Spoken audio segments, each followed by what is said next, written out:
Hello বন্ধুরা, আরও একটি নতুন মুভির এক্সপ্লেন ভিডিওতে তোমাদের সবাইকে স্বাগতম। তো আজকে আমরা অসাধারণ একটি সার্ভাইভাল মুভির এক্সপ্লেন নিয়ে এসেছি। তো এই মুভিটা কিন্তু অন্য সকল সার্ভাইভাল মুভি থেকে সম্পূর্ণ আলাদা, কারণ এই মুভিটাতে দেখানো হয়েছে মাত্র 2 বছরের একটা বাচ্চা তার নিজের ঘরে আটকে যায়। মানে তাকে সেই ঘরের মধ্যে সাহায্য করার জন্য কেউ ছিল না, সে সম্পূর্ণ পুরো একটা বাড়িতে একা ছিল। তো সেই বাড়ির মধ্যে সে কিভাবে সার্ভাইভ করে এবং শেষ পর্যন্ত সে কি সেই বাড়ি থেকে বেঁচে বের হতে পেরেছিল, নাকি সেখানেই সে সার্ভাইভ করতে না পেরে মারা গিয়েছিল, এই সব কিছু আমরা আজকের ভিডিওতে জানতে পারবো। তো চলো আর বাড়তি কোনো কথা না বাড়িয়ে ভিডিও শুরু করা যাক। তার আগে এখনো যারা চ্যানেলটা সাবস্ক্রাইব করনি অবশ্যই চ্যানেলটা সাবস্ক্রাইব করে দিতে পারো।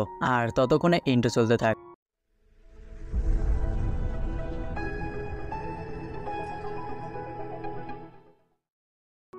তো মুভি শুরু হয়, দেখা যায় একটা বাড়ির মধ্যে পিহু নামের একটা মেয়ে ঘুমিয়েছিল তার মার সঙ্গে। তো পিহুর ঘুম ভেঙে যায়। ঘুম থেকে ওঠার পরে পিহু তার মার কাছে দুধ চাইতে থাকে, কিন্তু তার মা কোনো কারণে ঘুম থেকে ওঠে না। তো পিহু তখন মনে করে অন্যান্য দিনের মতো তার মা হয়তো ঘুমিয়ে আছে, এই জন্য সে তার মাকে বারবার ডাকতে থাকে, কিন্তু তার মা কোনো সাড়া দেয় না। তখন পিহুর অনেকটা পিপাসা পেয়েছিল, এই জন্য সে বাধ্য হয়ে একা একাই নিচে নামতে থাকে। এরপর সে রান্নাঘরে যায়, যেখানে একটা ট্যাপ থেকে অনবরত পানি পড়ছিল। তো সেখানে পিহু একটা টুলের ওপর দাঁড়িয়ে সেই ট্যাপ থেকে পানি খাওয়ার চেষ্টা করে, কিন্তু সে কোনোভাবেই পানি খেতে পারে না। আর এদিকে সে টুল থেকে পড়ে যাবে এরকম অবস্থা হয়ে দাঁড়ায়, কিন্তু অবশেষে সে টুল থেকে নেমে পড়ে। এবং সেখানে আমরা রান্নাঘরে দেখতে পাই চারিদিকে অনেকগুলো তার এলোমেলো ভাবে পড়েছিল, আর ঘরটা অন্যরকম ভাবে ছিল। তো এখানে বোঝা যাচ্ছিল এর আগের দিন পিহুর জন্মদিন ছিল, আর এজন্যই বাড়ির এরকম অবস্থা হয়েছিল। তো এখানে পিহুর বাবা কোথায় এবং পিহুর মা এভাবে কেন ঘুমিয়েছিল, এই সব কিছু আমরা একটু পরেই জানতে পারবো। তো এরপর পিহু আবারও তাদের ঘরে আসে এবং সে সেখানে তার মাকে ডাকতে থাকে, কিন্তু তার মা উঠছিল না। তখন সে কাঁদতে কাঁদতে তার মাকে ডাকতে থাকে এবং বলে তাকে নিয়ে বাইরে খেলতে যেতে, কিন্তু তার মা তারপরে ওঠে না। এরপর পিহু সেখানে কাঁদতে কাঁদতে তার মাকে বলে তার বাথরুম পেয়েছে, সে যেন তাকে বাথরুমে নিয়ে যায়, কিন্তু তার মা ওঠে না। তখন বাধ্য হয়ে পিহু একা একাই বাথরুমে যায় এবং সেখানে সে অনেক কষ্টে একা একাই বাথরুম করে বেরিয়ে আসে এবং সে কাঁদতে কাঁদতে তার মাকে বলে তার হাতে ব্যথা পেয়েছে, কিন্তু তারপরেও তার মা তাকে সাড়া দেয় না। ঠিক তখনই পিহুর মায়ের ফোনে কল আসে। তখন পিহু চারিদিকে ফোনটা খুঁজতে থাকে, কিন্তু খোঁজার এক পর্যায়ে কলটা বন্ধ হয়ে যায় এবং তখন সে তার মায়ের কাছে আবারও ফিরে আসে এবং তার মায়ের ওপর উঠে তার মাকে ডাকতে থাকে, কিন্তু তারপরেও তার মা কোনো সাড়া শব্দ দেয় না।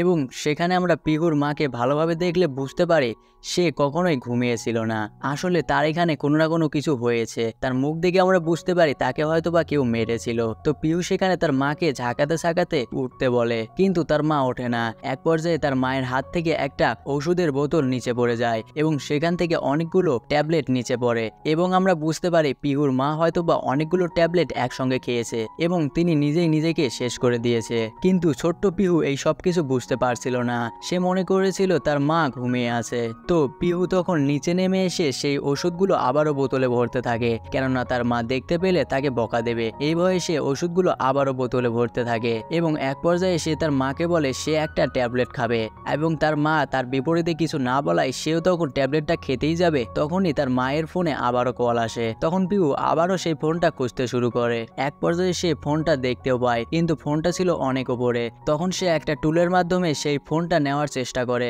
এক পর্যায়ে সে ফোনটার অনেকটা কাছে চলে আসে, কিন্তু সে বুঝতেই পারছিল না যদি সে সেখান থেকে পড়ে যায় তাহলে তার কি অবস্থা হবে। তো এক পর্যায়ে সে ফোনটা পেয়েও যায় এবং যখনই সে কলটা রিসিভ করে তখনই তার হাত থেকে ফোনটা খাটের নিচে পড়ে যায় এবং দেখা যায় ফোন করেছিল পিহুর বাবা এবং তিনি পিহুর মাকে অনেক আজে বাজে কথা বলছিল, মানে বোঝাই যাচ্ছিল তাদের মধ্যে অনেক বেশি ঝগড়া হয়েছিল।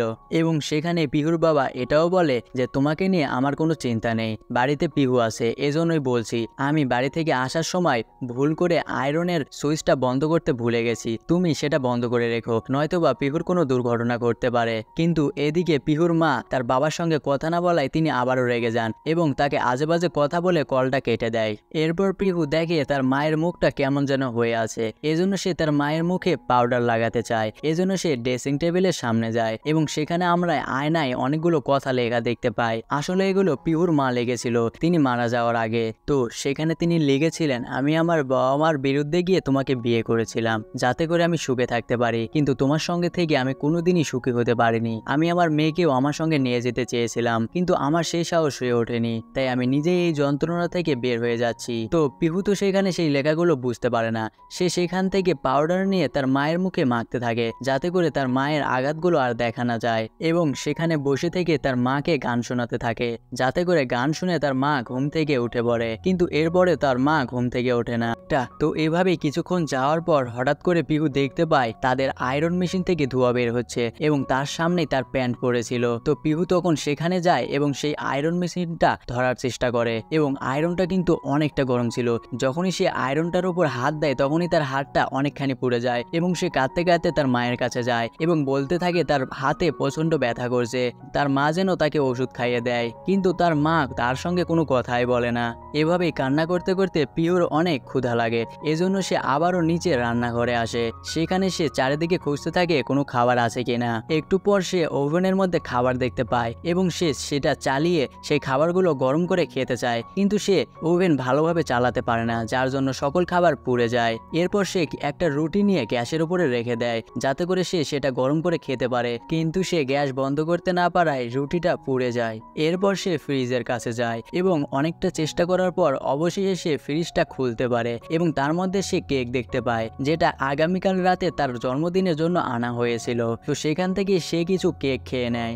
এরপর পিহু তাদের ফ্রিজের নিচের থাকে যতগুলো জিনিস ছিল সেগুলো বাইরে বেরিয়ে আনে, এবং এরপর সে নিজেই ফ্রিজের মধ্যে যায় এবং দরজাটা লাগিয়ে দেয়। এবং আমাদের মনে হয় এখানেই পিহু হয়তোবা শেষ হয়ে যাবে, কিন্তু কথায় আছে না, বাচ্চারা নিষ্পাপ হয়, আর তাই স্বয়ং আল্লাহ তাআলাই তাদের সাহায্য করে থাকেন। তো সেখানে পিহু সেই ফ্রিজের মধ্যে অনেকক্ষণ থাকার ফলে তার দম বন্ধ হয়ে আসছিল। তখন সে ফ্রিজটা ধাক্কাতে থাকে এবং এক পর্যায়ে মনে হচ্ছিল ফ্রিজটা হয়তোবা নিচেই পড়ে যাবে, যেটা একবার পড়ে গেলে পিহু আর বাঁচতেই পারবে না। কিন্তু ভাগ্যবশত ফ্রিজটার দরজা খুলতে পারে এবং সে ফ্রিজ থেকে বের হতে পারে। এ পর্যায়ের জন্য পিহু সেই ফ্রিজ থেকে বেঁচে ফিরতে পারে, এবং ফ্রিজ থেকে বের হওয়ার সময় ফ্রিজের উপরে থাকা একটা জ্যামের বোতল নিচে পড়ে যায়। তখন সে জ্যাম এবং পাউরুটি খেতে থাকে। এরপর সে সেগুলো নিয়ে তার মায়ের কাছে যায় এবং তার মাকেও খেতে বলে, কিন্তু তার মা কোনো সাড়া শব্দই দেয় না। এরপর পিহু সেখানে পড়ে থাকা বেলুন দিয়ে খেলতে থাকে। তখনই সেখানে আবারও পিহুর মায়ের ফোনে কল আসে। তখন পিহু একটা লাঠি দিয়ে খাটের নিচ থেকে সেই ফোনটা বের করে আনে, এবং দেখা যায় এবারও পিহুর বাবা তাকে কল করেছে।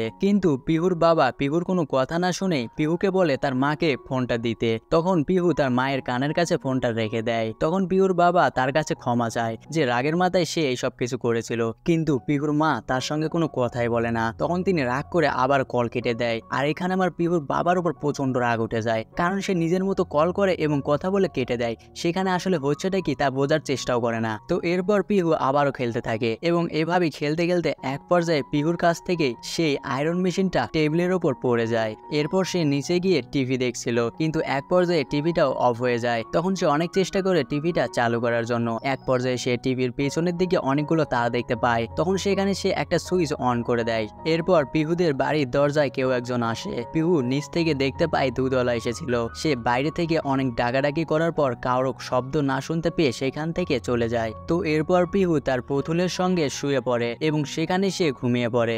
একটু পর পিহুর মায়ের ফোনে আবারও কল আসে। তখন পিহু আবারও ঘরের মধ্যে যেতে থাকে, কিন্তু তখনই রান্নাঘরে থাকা মাইক্রো ওভেনটা ব্লাস্ট হয়ে যায়। আসলে সেটা অন করাই ছিল, এবং এর ফলে পুরো রান্নাঘরটা তছনছ হয়ে যায়, এবং ব্লাস্ট হওয়ার শব্দে পিহু অনেকটা ভয় পেয়ে যায়। এজন্য সে সঙ্গে সঙ্গে উপরের ঘরে যায় তার মার কাছে। সেখানে গিয়ে পিহু আবারও তার পুতুলের সঙ্গে খেলছিল। তখনই সে বাইরে তার বন্ধুদের খেলার শব্দ শুনতে পায়। তখন সে ব্যালকনিতে যায় এবং ব্যালকনি থেকে দেখতে পায় তার বন্ধুরা নিচে খেলা করছে। তখন সে তার পুতুলটা তার বন্ধুদেরকে দেখাতে চায়, কিন্তু হঠাৎ করে তার পুতুলটা নিচে পড়ে যায়। তখন সে সেটা দেখার জন্য ব্যালকনির উপরে উঠতে থাকে, এবং এখানে সিচুয়েশনটা অনেকটা ভয়ানক হয়ে ওঠে। আর একটু হলে পিহু নিচে পড়ে যাবে। তখনই পিহুকে একটা লোক দেখতে পায় এবং তিনি বলেন, তোমার পুতুলটা আমি নিয়ে এসে দিচ্ছি, তুমি তাড়াতাড়ি নিচে নেমে যাও। তখন পিহু তার কথা মতো আবারও ঘরের মধ্যে যায়, এবং আবারও এক পর্যায়ে পিহু অনেক বড় বিপদ থেকে বেঁচে যায়। এরপর সে তার মাকে বলে সে দুধ খাবে, তার অনেক ক্ষুধা লেগেছে, কিন্তু তার মা কোনো সাড়া শব্দ দেয় না। তখন সে তাদের ফ্লোরে একটা ফ্লোর ক্লিনারের বোতল খুঁজে পায়। আসলে এটাও দুধের মতোই দেখতে, এবং সে মনে করে এগুলোই দুধ। এজন্য সে সেগুলো একটা গ্লাসে ঢেলে খেতে চায়, এবং এক পর্যায়ে সে খেতেই যাবে তখনই সেগুলো সব মাটিতে পড়ে যায়, এবং আবারও পিহু অনেক বড় বিপদ থেকে বেঁচে যায়। তো দুধ খেতে না পেরে সে তার মার কাছে এসে কান্না করতে থাকে, এবং তার মা যখন তার কথা শোনে না তখন সে আবারও নিচে যায় রান্নাঘরে কিছু খাওয়ার জন্য। কিন্তু ততক্ষণে রান্নাঘরে পরে সেই ট্যাপ থেকে পানি পড়ে পুরো মেঝেটা ভরে গিয়েছিল এবং চারিদিকে বৈদ্যুতিক তার পড়েছিল, যে কোনো সময় পুরো ফ্লোরটা কারেন্টে ভরে যেতে পারতো। এদিকে গ্যাসের লাইনটাও জ্বালানো ছিল, যে কোনো মুহূর্তে এই বাড়িটা ব্লাস্ট হয়ে যেতে পারতো। মানে বলতে গেলে একটা বাড়ি যেখানে আমরা সুরক্ষিত থাকার চেষ্টা করি, সেই বাড়িটায় একটা ভয়ানক অ্যাটম বম হিসেবে দাঁড়িয়ে পড়েছে পিহুর কাছে। যে কোনো মুহূর্তে সেই বাড়িটাই তার জীবন নিয়ে নিতে পারতো। তো পিহু তো এই সব কিছুই বুঝতে পারছিল না। সে তার মতো রান্নাঘরে যায় এবং সেখান থেকে কিছু খাবার নিয়ে আবারও তার ঘরে ফিরে আসে এবং সেই খাবারগুলো খেতে থাকে। তখনই পিহুর বাবা আবারও কল করে। এবার পিহু তার বাবাকে বলে তার মা এখনো ঘুমাচ্ছে, সে অনেক ডাকার চেষ্টা করেছে কিন্তু তার মা উঠছেই না। তখন তার বাবার একটু সন্দেহ হয়। সে পিহুকে বলে সে যেন ঘর থেকে নিচে না নামে, সে কিছুক্ষণের মধ্যে বাড়িতে আসছে। এরপর পিহু আবারও খেতে থাকে এবং তখন তার সামনে সেই ট্যাবলেটগুলো ছিল। তখন সে সেই ট্যাবলেটগুলো তার খাবারের ওপর সাজিয়ে একটার পর একটা খেতে থাকে। এভাবে সে কিছু ট্যাবলেট খেয়ে নেয়, যার ফলে একটু পরেই তার শরীর অবশ হয়ে পড়ে এবং সে ঠিকমতো চোখ খুলতেও পারছিল না। তখনই পিহুর বাবা তাকে আবারও কল করে, কিন্তু পিহু সেখান থেকে নড়তেই পারে না, তার পুরো শরীর অবশ হয়ে যায় এবং সে সেখানে জ্ঞান হারিয়ে ফেলে। এদিকে দেখা যায় পুরো বাড়িতে ততক্ষণে খারাপ অবস্থা হয়ে পড়েছে, যে কোনো সময় বাড়িতে আগুন লেগে যেতে পারে। তো এরকম অবস্থায় পুরো বাড়ি যখন অন্ধকার আচ্ছন্ন, তখন বাইরে থেকে প্রতিবেশীরা তাদের দরজায় নক করতে থাকে। একটু পর দেখা যায় পিহুর বাবা পিহুদের বাড়িতে চলে এসেছে এবং তিনি ঘরের মধ্যে গিয়ে দেখতে পায় পুরো ঘর ধুয়োতে ভরে গিয়েছে, কিছুই দেখা যাচ্ছিল না এবং তিনি চারিদিকে পিহুকে খুঁজতে থাকে, কিন্তু তিনি শুধু তার স্ত্রীকেই দেখতে পায়, যে কিনা খাটের ওপর শুয়েছিল। তখন সে চারিদিকে পিহুকে ডাকতে থাকে। তখন পিহু তার বাবাকে ডেকে বলে, আমি খাটের নিচে আছি এবং আমি এখানে ছোট্ট একটা ঘর বানিয়েছি, তুমি মাকে তাড়াতাড়ি জাগিয়ে তোলো, আমরা এখানেই সুন্দর করে থাকবো। এটা শুনে পিহুর বাবা অনেকটা কষ্ট পায়, কারণ তিনি বুঝতে পেরেছিলেন তার জন্যই আজকে এই অবস্থা হয়েছে, তার জন্যই আজকে পিহুর এত বড় ক্ষতি হতে চলেছিল এবং তার স্ত্রী তাদেরকে ছেড়ে চলে গিয়েছে। এটা ভেবে সে অনেক কষ্ট পায় এবং কান্না করতে থাকে। আর এর মধ্য দিয়ে মুভিটা এখানেই শেষ হয়ে যায়। তো আজকের মুভি এক্সপ্লেন কেমন লাগলো অবশ্যই কমেন্টে জানাতে পারো। আসলে যদি আমি বলতে চাই, এই মুভিটা কিন্তু অনেকটাই ভালো লেগেছে। এক্সপ্লেইনে হয়তোবা তোমরা খুব ভালোভাবে মুভিটা দেখে বুঝতে বা ফিল করতে পারছিলে না, কিন্তু যখন তোমরা এই মুভিটা অরিজিনালি দেখবে তখন তোমরা বুঝতে পারবে প্রত্যেকটা সিন কতটা ইন্টারেস্টিং ছিল। খালি মনে হচ্ছিল এরপরে কি হবে এরপরে কি হবে। আর ছোট্ট পিহুর কথা কি বলবো, তাকে আমার অনেক কিউট লেগেছে, যার জন্য পুরো মুভিটা আরো ভালোভাবে ফিল করতে পেরেছি। তো তোমরা অবশ্যই কিন্তু এই মুভিটা অরিজিনালি দেখার চেষ্টা করবে। তো এই মুভিটা যদি তোমরা দেখতে চাও তাহলে আমাদের টেলিগ্রাম চ্যানেলে জয়েন হয়ে যাও, সেখানে তোমরা এই মুভির লিঙ্ক পেয়ে যাবে। আর হ্যাঁ, এখনো যারা চ্যানেলটা সাবস্ক্রাইব করোনি অবশ্যই চ্যানেলটা সাবস্ক্রাইব করে পাশে থাকতে পারো, যাতে করে এরকম ভিডিও আসার সঙ্গে সঙ্গে তুমি তার নোটিফিকেশন সবার আগে পেয়ে যাও। তো সবাই ভালো থেকো, আজকের ভিডিও এই পর্যন্তই।